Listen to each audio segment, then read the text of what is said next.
Hello guys नमस्कार। आज हामीसँग हुनुहुन्छ केशव कुमार, मेरो एकदम पुरानो जिग्री साथी। के छ साथी? एकदम ठिक छ नि मनोज सर। ठिक हुनुहुन्छ? हाम्रो केशव सर हुनुहुन्छ ड्राइभिङमा। आज तपाईँले लगभग कति ग्यापिङमा गाडी चलाउनु भयो? लगभग मनोज सर नेपाल आएपछि लगभग फर्स्ट टाइम हो।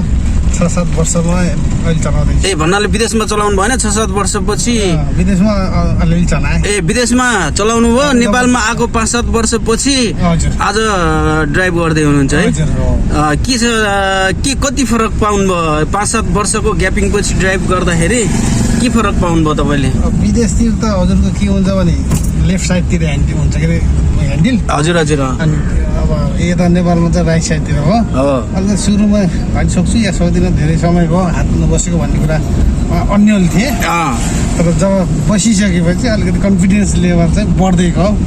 खुसी छु साथीले फेरि यो अवसर दिएकोमा।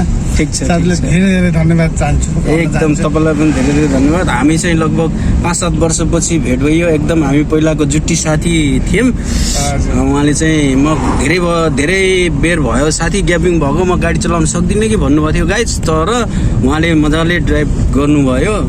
सुरुमा अलिकति ड्राई जस्तो गर्नुभएको थियो, केही कुराहरू म गाइड गरेँ अनि अहिले आनन्दले चलाउनु भएको छ। कन्फिडेन्स लेभल बढेको छ।